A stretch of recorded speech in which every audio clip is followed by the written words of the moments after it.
llevo en el corazón, te amo con el alma. Vivir en ti es mi razón, ay mi Gran Canaria. A pesar de la sociedad machista y dictatorial en la que le tocó nacer, desde muy joven se sintió comprometida con la defensa y conservación del patrimonio natural y cultural de Canarias. Se implicó en la lucha por la igualdad de la mujer, por la paz y la libertad y se transformó en la mujer más representativa del movimiento indigenista canario en el arte. Es pintora, escultora, esposa y madre. Señoras y señores, bienvenidos a este espacio para hablar en Gran Canaria Televisión, que hoy abrimos para hablar de Jane Millares Sal. Y para eso nada mejor que traer como invitado a uno de sus cinco hijos, Michel Jorge Millares. Michel Jorge Millares es periodista, es licenciado en periodismo por la Universidad Complutense de Madrid y además es máster en periodismo por la Universidad de Las Palmas de Gran Canaria. Luego se ha especializado en turismo, entre otras muchas cosas. Buenas tardes, Michel. Buenas tardes, José María.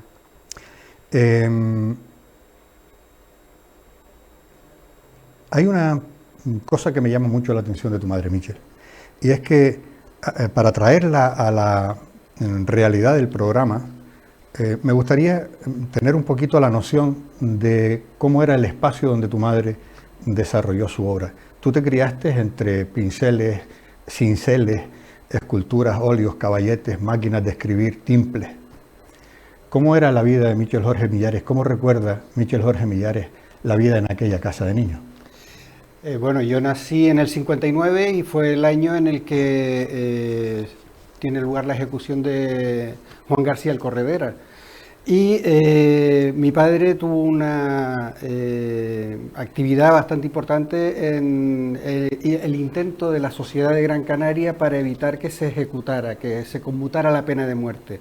Ese año entonces significa un cambio en la vida de mis padres, porque a los pocos meses es cuando mi padre pasa a formar parte del equipo de Radio Atlántico, la emisora sindical de aquel momento, y hay un cambio en la economía familiar. ¿Por qué? Porque hasta antes de ese trabajo la economía era muy precaria en la familia y de hecho ese entorno que tú dices de pintura, escultura, taller de costura, etcétera, lo utilizaba mi madre pero para hacer los elementos domésticos de decoración de la casa, las cortinas, las sillas, todo era hecho de forma artesanal porque no había recursos económicos para comprar un mobiliario en una tienda.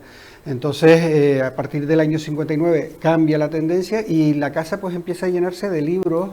Yo recuerdo que en mi casa todavía hay miles de libros, no digo decenas o cientos, sino miles, paredes completamente ocupadas por estanterías.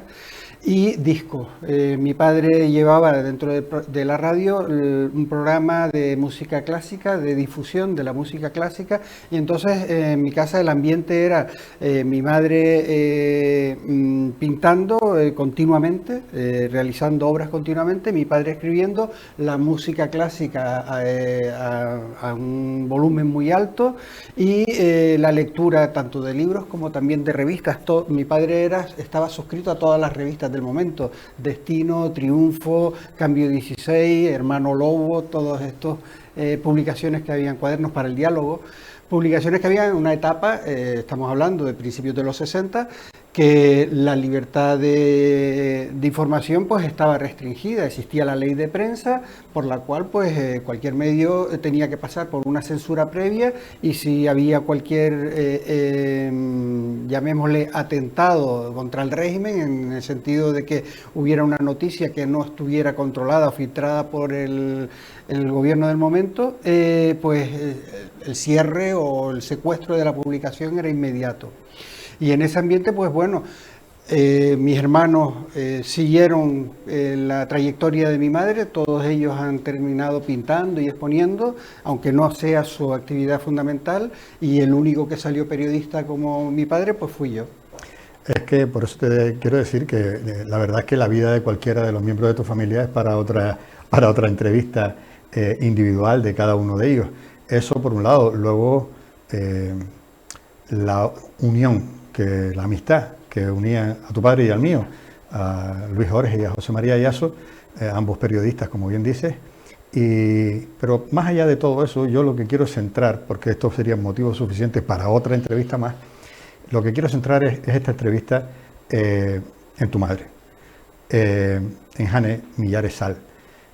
Ella fue una mujer, como decíamos en la introducción, defensora de todos los valores culturales, de los valores naturales de Canarias, concretamente también de Gran Canaria. A lo mejor por eso nunca quiso dejar su Gran Canaria. Pero si enmarcamos todo eso en esa época en la que me estabas relatando ahora, se podría llamar pues casi como una especie de activismo rupturista. ¿Eso cómo lo llevaba tu madre en aquella época? Las primeras exposiciones de mi madre son a mediados de los 50 y en ellas ya empieza a presentar una obra muy vinculada a lo que es la etnografía, la iconografía arqueológica de los canarios y ese contagio o apoyo a ese movimiento indigenista que surgió de la Escuela Luján Pérez, pero desde una perspectiva, desde una mirada de mujer. Ella, junto a Chelín Reino, también Elvireta Escobio, son las mujeres que comienzan a trabajar lo que es el entorno desde esa perspectiva, ¿no? De buscar esas raíces que durante muchísimo tiempo pues era desconocida para los canarios. No existían las asignaturas de historia de Canarias, no existían los manuales de historia o de educativos referencias a cuál había sido nuestro pasado, y vivíamos en una situación, yo creo que de síndrome del criollo, ¿no? Estábamos en esa contradicción entre que éramos descendientes de los conquistadores y de los conquistados, sin una definición clara, ¿no? Y con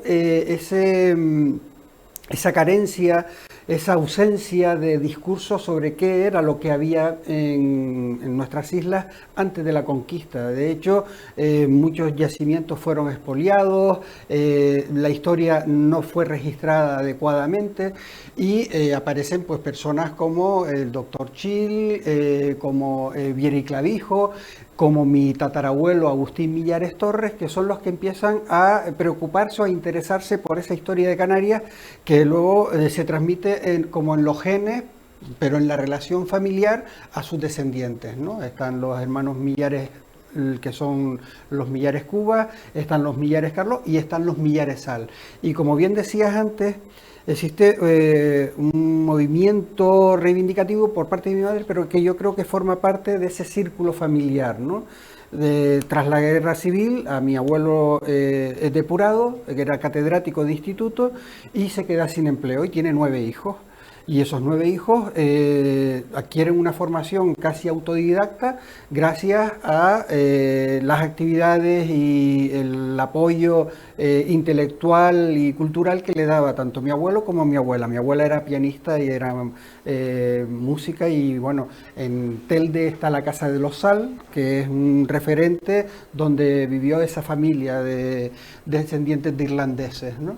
Entonces, ese interés desde niño, pues cuando es la guerra civil, mi madre tiene 7 años. Cuando se produce la sublevación militar, a los pocos días mi madre cumple 8 años. Y entonces ahí hay una ruptura de la infancia, de felicidad, de una familia que era querida, de una niña que es la primera después de 6 varones, y que cuando nació tiraron voladores porque ya no daban crédito a que viniera una niña. Pues todo eso se rompe en ese momento, como sucedió a casi todas las familias en España, por una guerra entre hermanos y familiares y vecinos, y pues ellos se encierran en ese núcleo para crear publicaciones domésticas entre todos los hermanos y amigos, para aprender a dibujar, a pintar, a hacer música, pues incluso a componer. Y entonces eso yo le llamo un movimiento cultural, una generación cultural, como puede ser la generación del 27 o del 98, pero en el ámbito de una familia. Claro. Pero que se contagia con esa sociedad Gran Canaria que siempre ha sido como muy conexa entre las familias, porque vivimos en un territorio en el que dices el eco rebota en Agaete, a los 5 minutos rebota en Arinaga, vuelve a Agaete, vuelve a Arinaga, o sea, que por mucho que lo intentes, no puedes salir de este entorno, ¿no? De este aislamiento que también puede ser una apertura al mundo, porque nuestro mar nos comunica no con el pueblo de al lado, nos comunica con todo el planeta, claro. Como así se demostró con el paso de Cristóbal Colón y de casi todas las expediciones que descubrieron el mundo después del siglo XV, ¿no? Entonces, esa herencia, con esa unión familiar en torno a la creatividad, porque no existía otro recurso, no había comida, no había alimentación adecuada. De hecho, uno de mis tíos muere de una tuberculosis por falta de alimentación. Mi madre a los 15 años es enviada a casa de su tía para que pudiera ser alimentada. O sea, fue una verdadera tragedia, un drama familiar, pero dentro de ese drama se produce una unión mucho más fuerte entre todos los hermanos y una participación activa común en toda esa reivindicación. Manolo Millares impulsa con sus arpilleras ese conocimiento de los sarcófagos, las momias aborígenes. Totoyo con el timple y con el folclore, rescatando de todas las islas todo aquello que fuera auténtico y colaborando en la creación de locofiones. Chohua creando ese personaje basado en las obras de Pancho Guerra, con su personaje Pepe Monagas, o las canariadas de antaño de los hermanos Millares. Agustín y José María, Agustín con su poesía social siempre reclamando y su romance sobre Gran Canaria, que ganó la Bienal, los Juegos Florales del Gabinete Literario, o José María componiendo pues Campanas de Vegueta, de Belingo. O sea, toda la familia participa de ese interés, de esa atracción por lo propio, que lo propio resulta que se ha convertido en algo universal. El folclore canario tiene abiertas las puertas en toda América, en la península. El arte de Manolo o el arte indigenista tiene abiertos los museos de todo el mundo, y bueno, y la poesía social se ha convertido en un referente también. Y que decir, pues los personajes creados por Chohua, Casildita, Chohua, que son elementos icónicos de nuestra cultura. O sea, todo ello se ha convertido en parte de nuestra cultura. De forma generosa, altruista, han creado una parte de esa identidad de los canarios, de los gran canarios sobre todo, pero que se ha extendido a toda Canarias. Antes me decías, Michel, que bueno, tu madre tuvo contacto con el movimiento indigenista en la Escuela Luján Pérez, que realmente pues no fue donde se formó, porque como bien decías ahora también, pues tiene una formación fundamentalmente autodidacta y en casa de sus propios padres y por sus propias inquietudes, pero dentro de esa formación y más allá incluso de ese movimiento indigenista, ¿qué personajes fueron o personas fueron las que pudieron influenciar en el desarrollo de la obra de tu madre? Fundamentalmente Felo Monzón. Felo, y además la relación de amistad entre Felo y Mercedes Geara, la mujer de Felo, con mi familia es absoluta. Felo le enseña técnicas a mi madre. De hecho, mi madre hace lienzos con sacos de papas o sacos de azúcar, porque no había dinero para comprar lienzos de calidad, ¿no? Y Felo le explica cómo darle unas aplicaciones a esas telas burdas para que resistan el paso del tiempo. Pero luego además Mercedes tenía una tienda en la que mi madre hacía muñecas de canarios con sombreritos hechos por ella, del sombrero grasosero, prendas que Mercedes vendía en su tienda. Y gracias a eso había un retorno económico que ayudaba a mantener la familia. Fuimos 5 hermanos, de esos 5 uno falleció con 3 meses, precisamente por esa situación tan difícil que vivía la familia. Pero aún así los recursos no daban y mi familia tuvo que recurrir a los órganos de beneficencia para poder alimentar a nosotros, ¿no? Cuando éramos pequeños. Y de hecho, cuando mi madre consigue la vivienda en el patronato en Chamán, pues ya es la primera vivienda estable en la que vive, no de prestado. Y te estoy hablando de casi 25 años después de su matrimonio. O sea que ha sido una trayectoria, una travesía en el desierto en la que el trabajo, el esfuerzo y la creatividad han servido de soporte para mantener la dignidad y para mantener también el espíritu de lucha frente a las adversidades, ¿no? Y esa creatividad pues se plasma ya en una obra que está reconocida por todos. En su momento ganó los premios de la Bienal del Gabinete Literario, expuso en todas las salas o casi todas las salas de arte de la isla y fue llamada a exponer en la península, pero ella quiso mantener su contacto, estamos hablando de una época que trasladarse no era barato, no era económico, y mucho menos con obra artística. Era imposible prácticamente. Bueno, ahora con obras tampoco. Te puedes trasladar, pero sigue siendo igual de caro. Ya, y ahora encima te cobran impuestos si quieres llevar cuadros a la península, ¿no?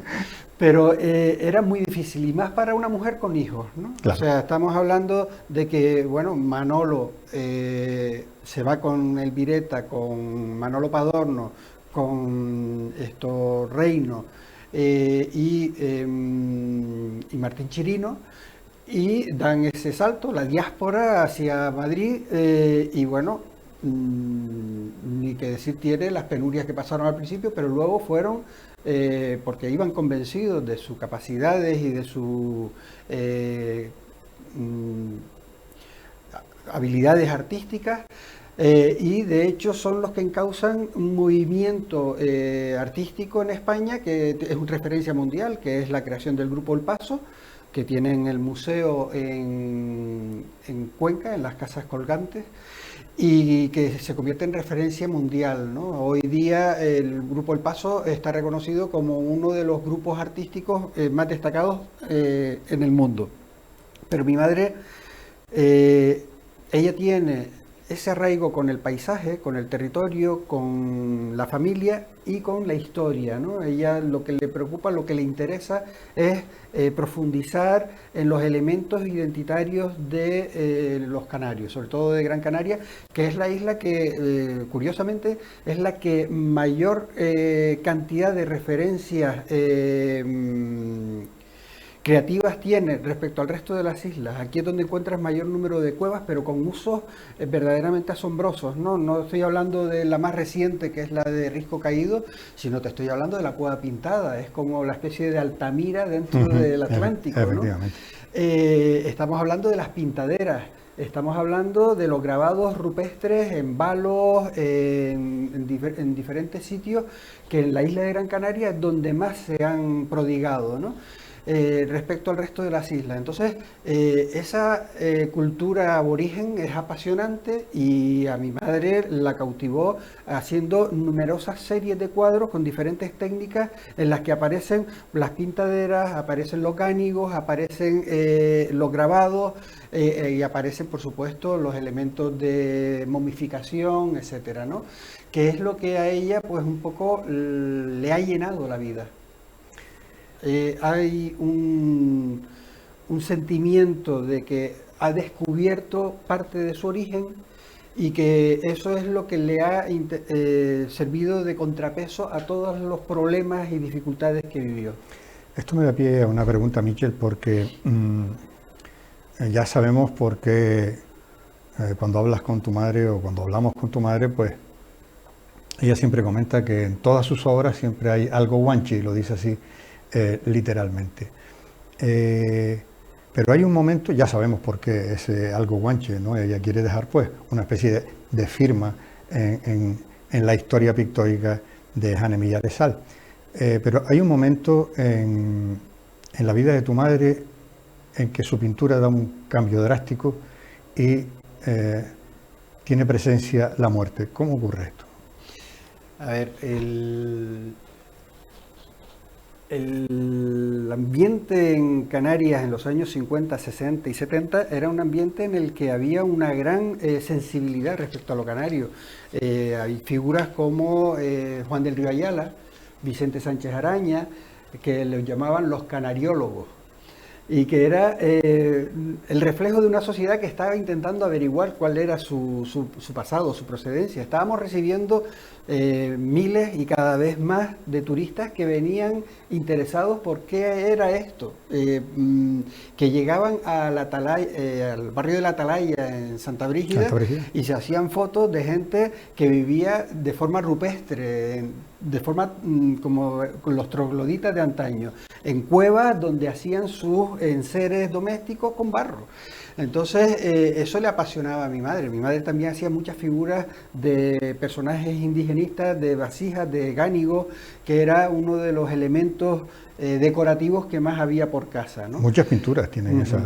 Pero la muerte está presente en la obra de mi madre desde el principio, porque en el año 42 mi madre tendría 14 años, es cuando fallece, perdón, 14 no, bueno, aproximadamente 14 años, que es cuando fallece Sisto. Sisto es el primero que muere dentro de la familia, como decía antes, víctima de la falta de alimentación adecuada, y eso a ella le supuso un drama, no a ella, a toda la familia, ¿no? Le supuso un drama tremendo que no pudo superar, pero es que luego muere un hijo suyo de 3 meses, porque no lo pudo alimentar adecuadamente, además estaba gravemente enferma con una hepatitis que había contraído, y luego empieza a fallecer su padre, que eso sí que supuso para toda la familia un trauma tremendo, porque era el referente de todos los hermanos, era el que había servido de apoyo en todos esos momentos difíciles, siendo él la víctima. De hecho, Manolo y José María lo llamaban mutilado de paz, porque era un señor que en pleno uso de sus facultades y de su capacidad pedagógica y tal, le quitan la cátedra y lo dejan sin ningún tipo de ayuda para sostener a su familia, ¿no? Él había sido compañero de Agustín Espinosa en Lanzarote, y es en Lanzarote precisamente donde tiene su primer puesto de cátedra de Filosofía y Letras con Agustín Espinosa, y que coincide con el momento en el que se produce la Guerra Civil, ¿no? Entonces esa estancia en Lanzarote de todos los hermanos de pequeños, donde tienen relación con César Manrique, con Pepe Juan Ramírez Cerdá, que fue el presidente del Cabildo, que con César Manrique promueven todo lo que es el desarrollo turístico de Lanzarote, Ginés Díaz, o sea, esa juventud de Lanzarote confraterniza de forma muy profunda con los Millares Sal. Y si nos fijamos, hay muchísima obra de todos estos hermanos relacionada con Lanzarote. En la obra de mi madre hay cientos de cuadros en los que vemos paisajes de Lanzarote o mujeres lanzaroteñas con su típico cachorro, ¿no? Y eso es porque es como una especie de intento de retorno a esa infancia feliz que fue cercenada, pero que luego da paso a una etapa negra, ¿no? De dificultades, hambre, muerte, y cada vez que muere alguien de la familia, alguien próximo a mi madre, ella le realiza o un cuadro o un busto o una referencia como para conservarlo, ¿no? De hecho, de mi abuelo hizo varias obras, cuadros, esculturas, así como de Manolo le hizo una arpillera, y así casi todos los familiares que iban falleciendo, hasta que hace unos 10 años fallece mi hermano Sisto de forma imprevista, y ella intenta hacerle un cuadro, no puede, lo desmonta, intenta hacerle un busto, no puede, lo desmonta, y nosotros notamos que ese momento es cuando a ella el vaso del sufrimiento se colma y rompe con la realidad, se encierra en sí misma, y llevamos pues todo este tiempo pues con ella, pues está feliz en su mundo, pero el dolor, el sufrimiento, esa trayectoria acumulativa se desbordó y ya no hubo reparo, no hubo solución. Entonces, ¿tú crees, Miquel, que todas estas vivencias durísimas, sin duda alguna,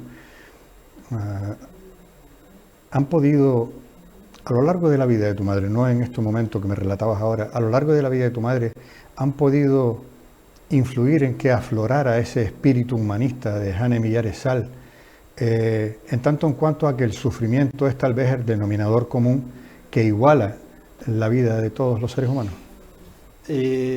Sí, y además eso yo creo que tiene mucho que ver con ser mujer, con dar vida. Ella, su obra gira en torno a un mensaje en contra de la guerra, en contra de la opresión, en contra de las injusticias, y una exaltación de la vida, sus figuras femeninas, sus figuras, sus paisajes, todo ello refleja ese entusiasmo por el detalle vivencial, que es una forma de también ella de rodearse o de centrarse en esos momentos de felicidad para poder superar los otros, ¿no? Es como el yin y el yang, claro, o esta dicotomía o esta confrontación permanente entre el bien y el mal que vivimos, y que cada uno responde ante eso con sus principios éticos o sus creencias, ¿no? En el caso de mi madre es a través del arte y a través de la sensibilidad. Todo lo que hace lo hace con una sensibilidad a flor de piel. De hecho, es su forma de expresarse. A mi familia le impiden expresarse, manifestarse desde el año 37 o 38, y ellos utilizan el arte para comunicarse entre ellos y con la sociedad en general, y por eso pues transmiten una felicidad que parece que es imposible en ese contexto, pero sin embargo es real, y transmiten también ese amor o esa pasión, esa sensibilidad hacia nuestro entorno, hacia nuestro pasado, hacia nuestro pueblo. El indigenismo no es coger los estereotipos o las figuras aborígenes. El indigenismo es ver los rasgos populares que hasta ese momento en el arte no aparecían, porque estamos hablando de la Escuela Luján Pérez, se funda en el 18, en 1918, y hasta ese momento la pintura giraba en torno a paisajismo, retratos, marinas, etcétera, etcétera. Pero no había esa búsqueda de esa identidad, que luego en Sudamérica, en México sobre todo, pues tiene un gran impacto, porque también vive en una situación similar entre esa confrontación entre los colonizados y colonizadores, esa falta de o ese solapamiento cultural que se produce cuando hay un sometimiento o una conquista, ¿no? Pues en el caso de mi madre todo gira en torno a esa sensibilidad, pero también hay mensajes radicales de rechazo que evidentemente en su momento, cuando los hizo, en los años 50, 60, 70, no pudieron exponerse. Están en nuestras colecciones, están en nuestra casa, pero es de esos elementos que en aquella época hubieran sido motivo de censura o de sanción, como sucedió con la revista Planas de Poesía, que supuso el secuestro del número de su último número y una condena judicial contra José María y contra Agustín, aparte de la detención y la represión que sufrieron, y con la condena explícita de que no podía publicar poemas hasta que decidieran los tribunales. Y de ahí ese silencio que se produce en la producción literaria y poética de Agustín en los años 60. Hay una cosa que hicimos al principio de la entrevista, que fue pues trasladarnos un poco a las vivencias que tenías desde niño en aquella casa donde te criaste. Y si ahora hacemos la experiencia en sentido contrario, es decir, si nos metemos en la casa de Jane Millares hoy, ¿cómo es un día normal cuando toda la familia se reúne en torno a Jane Millares Sal en su casa? Bueno, ahora mismo es bastante complicado porque ella tiene una situación en la que apenas reconoce a la gente y le cuesta comunicarse. Entonces nosotros nos reunimos, pero bien para hablar, para sonreír, porque ella mantiene esa sonrisa, ha perdido brillo en los ojos, que es una cosa que cuando ves gente mayor, pues te vas dando cuenta de cómo se produce ese proceso, ¿no? de despedida, llamémosle así, ¿no? Pero bueno, nosotros siempre nos reuníamos, sobre todo después de... Ella en los años 70, en el 77 creo que fue, mi padre sufre 2 trombosis y queda incapacitado, ¿no?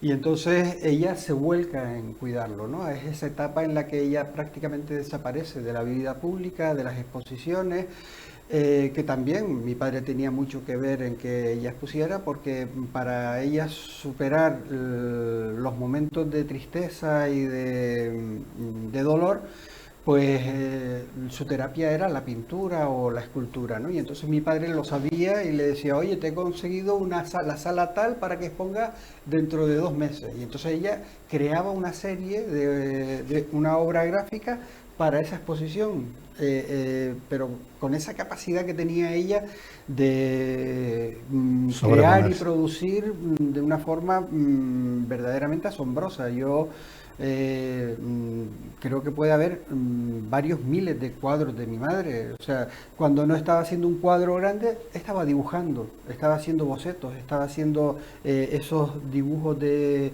figuras femeninas. Y entonces ahora ya no existe ese coloquio, ese encuentro entre hermanos que durante años pues mantuvimos, pero bueno, me quedo con la etapa sobre todo de los años 70, principios y finales, o sea, final de la dictadura, transición y tal, que mi casa era como una especie de centro de atracción de personajes bastante llamativos. Llámese Atahualpa Yupanqui, que aparece por Las Palmas y que es vigilado por la policía, los grises de aquella época. Entonces en Tenerife tuvo por lo visto un problema, le acusaban de ser un cantante subversivo cuando lo que hacía era folclore, canción del pueblo, y en Gran Canaria le quisieron hacer un homenaje para pues un poco compensar esa situación, ¿no? Y lo llevaron a mi casa, y en mi casa estaba pues Pedro Lescano, Carlos Bosch, bueno, toda mi familia y todos los amigos bebiendo whisky, ron, lo que fuera, y 2 policías grises en la puerta, porque eso era una reunión subversiva. Madre. Y mi padre le sacaba los vasos de whisky a los policías. Y decía, mire, tome, estamos cantando, si hay algún si quieren problema. entrar. Pero bueno, luego pasaba Antonio Gala, Nuria Espert, Pablo Serrano, el autor de la escultura de Galdós que está en la delegación del gobierno, todos esos personajes tenían en mi casa pues un lugar de referencia porque tanto mi padre como mi madre como los hermanos y amigos tenían ahí un salón grande donde reunirse y donde poder disfrutar de unas buenas tertulias, ¿no? Y eso es una cosa que, como bien decías antes, ese espacio de creatividad y de libertad que había en donde mi madre pintaba y tal, se trasladaba también a ese espacio de encuentro en el que te he indicado varios personajes famosos de fuera, pero prácticamente todos periodistas, políticos, artistas y tal, canarios, tenían un lugar de encuentro en mi casa, ¿no? Y además mi padre era el típico coleccionista de música que tenía siempre lo último y además tenía muy buen oído y muy buena memoria. Y Lothar Siemens o compositores o melómanos de nuestra sociedad recurrían a él para averiguar qué era lo último que había, porque él estaba siempre atento a toda la producción, él era el que hacía las entrevistas a los músicos que venían y bueno, siempre tuvimos ese contagio, llamémosle así, del mundo cultural. Y siempre tuvimos esa referencia, pero no solo estoy hablando de música clásica. Teddy Bautista, mi padre con el padre de Teddy organizaron el primer concierto de Miguel Ríos en el Teatro Pérez Galdós, que los teloneros fueron Los Ídolos, que era el primer grupo que creó Teddy Bautista. O sea que había aquí una sociedad con un talante, con una modernidad que no existía en otros lugares de España. En la península era prácticamente imposible. Además, teníamos los puertos francos, teníamos un ambiente de cordialidad y de un estado casi no de camaradería, libertad, ¿no? No de libertad porque existían las leyes, las normas, existían además algún que otro gobernador civil que estaban obsesionados con que esto era un estado libérrimo, incluso Antonio Pildain Sapien, que era una persona muy defensora de la vida y defensora también de los que más sufrían, pero moralmente era muy retrógrado. Él hizo una pastoral en contra de que las suecas se bañaran en bikini en las canteras y condenando al fuego eterno a aquellos canarios que se deleitaran viendo ese paisaje, ¿no? Pero bueno, eran las contradicciones que tenía nuestra sociedad, que era abierta, pero a la vez dentro de un sistema que tenía sus dificultades, ¿no? Para poder admitir o reconocer que la libertad es algo indisoluble del ser humano, ¿no? Pero mis padres mantuvieron siempre esa libertad en su profesión, en su actividad, en su entorno, y eso yo creo que contribuyó mucho a que Canarias tuviera siempre llamémosle, un paso adelantado respecto al desarrollo cultural y social del resto de España, ¿no?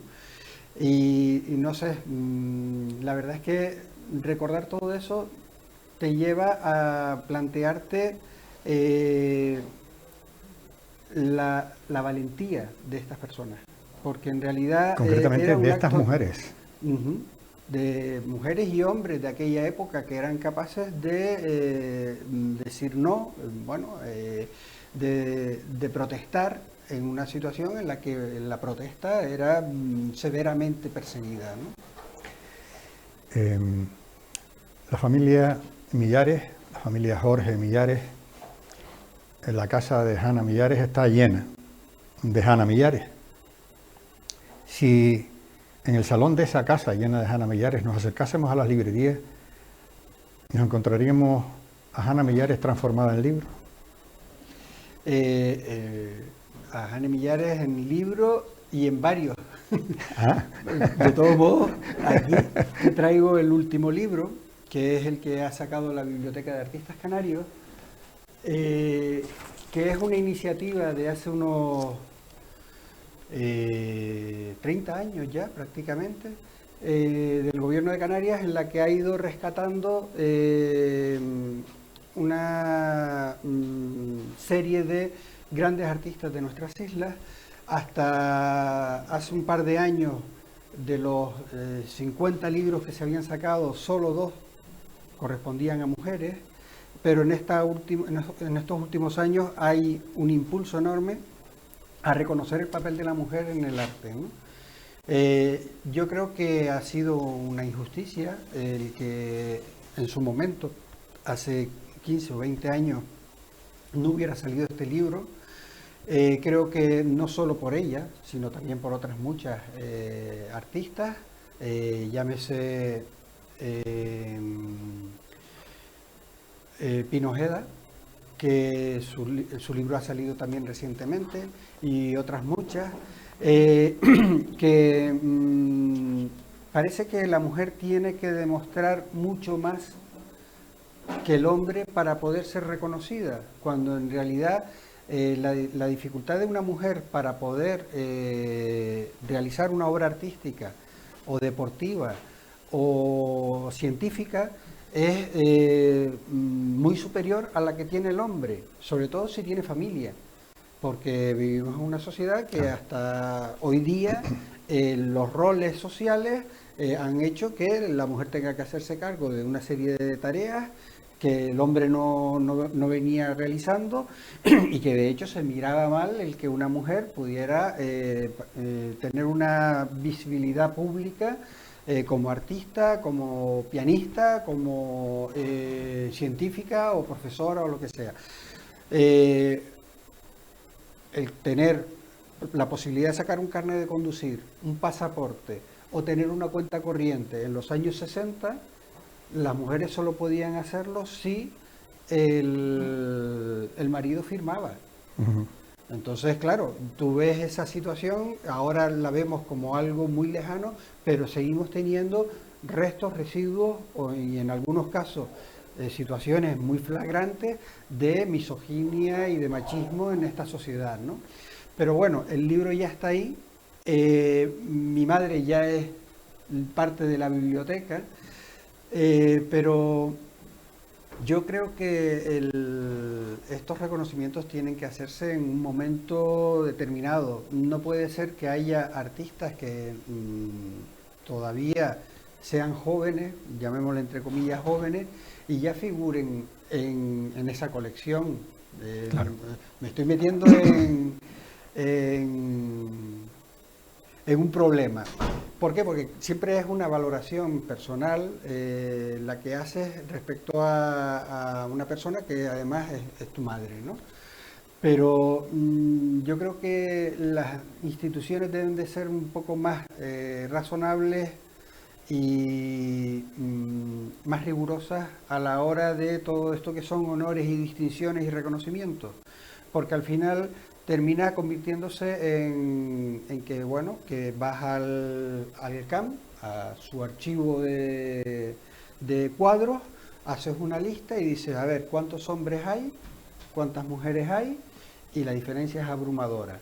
De hecho, hay artistas de los que tienen un exceso de obra frente a otros de los que o no tienen obra o tienen muy escasa obra, ¿no? Y tú te preguntas cuál ha sido el criterio que ha mantenido la institución o los responsables de la institución a la hora de obtener, comprar y valorar ese patrimonio, cuando ves que hay verdaderas discriminaciones por razón de género o por razón de gusto o de época. Pero bueno, eso sucede también hasta en el propio callejero. Si tú transitas por Las Palmas de Gran Canaria o por Telde o por cualquier ciudad y vas recontando los nombres de las calles, los nombres de las plazas, los nombres de los colegios públicos, los nombres de los centros de salud, y te vas dando cuenta de que el 95% o el 90 o el 95% son referidos a hombres y de forma anecdótica a mujeres. En Las Palmas de Gran Canaria Hay varias plazas dedicadas a mujeres, Chona Madera, que es una plazoleta en medio de varios bloques. Está Belén María, que es una tragedia, una chica que muere desafortunadamente víctima de la represión policial. Antoñita la Cubana, una mujer del pueblo, que lo que hacía era vender pescado por las calles y muy famosa en la romería de Teror. Y Lolita Pluma, o sea, ¿cuál es la imagen que tenemos de la mujer en lo que es el espacio público de la ciudad?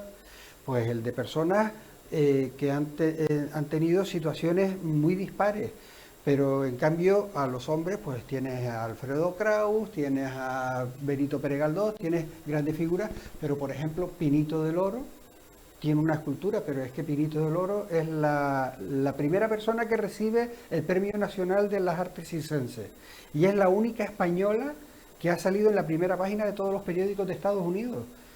Es la única persona que ha hecho determinados tipos de acrobacias sobre el trapecio que no ha hecho nadie, ni nadie ha intentado imitarla.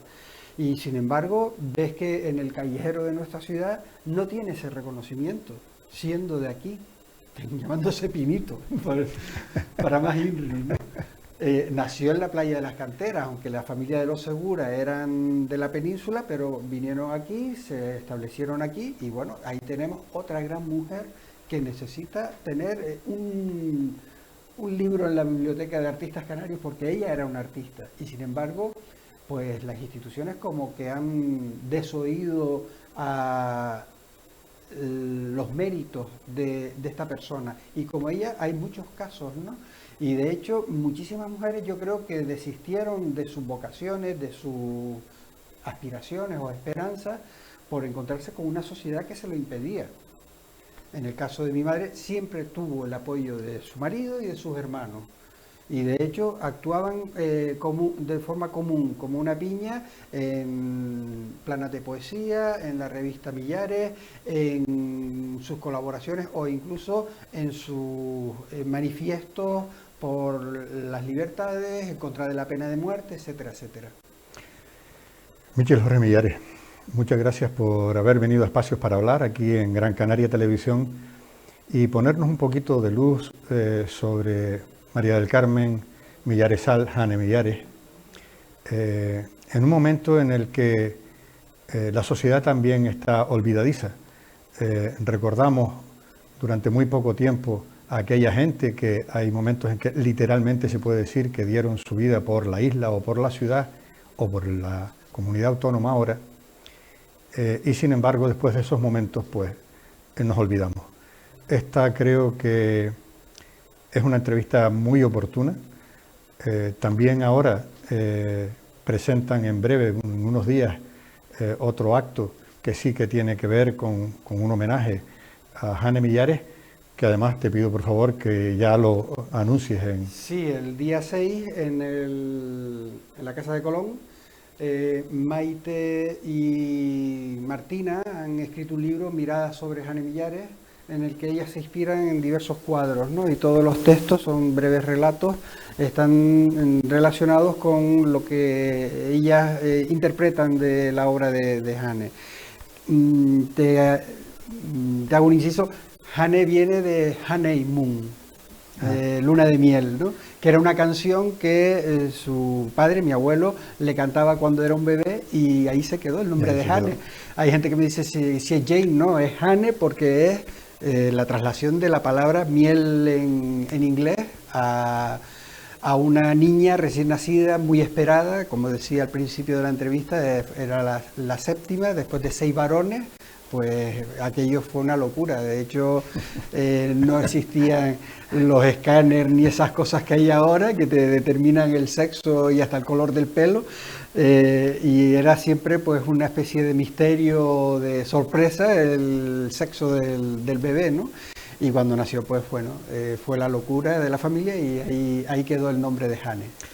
Pues como te decía, muchas gracias por haber aceptado la invitación de Espacios para Hablar y permitirnos conocer más en profundidad a Jane Millares, esta mujer que desde, como decíamos al principio, desde muy joven, pues sintió ese compromiso social por la defensa de todos los valores, de la defensa de la igualdad, de los derechos de la mujer, de la libertad, de la verdad, y que tuvo la necesidad, según hemos podido deducir a través de esta entrevista, de manifestar todos esos compromisos, todas esas vivencias, todos esos dolores a través de sus manifestaciones artísticas. Muchas gracias, Michel, por haber venido. Muchas gracias y siempre a tu disposición. Y a ustedes, señoras y señores espectadores, hasta un próximo Espacios por Hablar. Y como les digo cada semana, por favor, sean felices.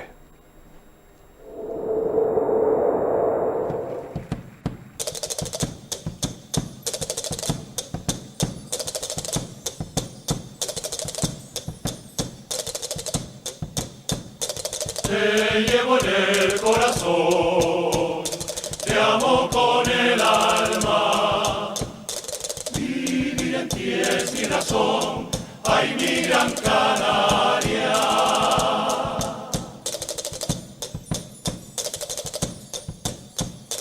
En los poros de mi piel, dentro en las entrañas, es mi razón de ser.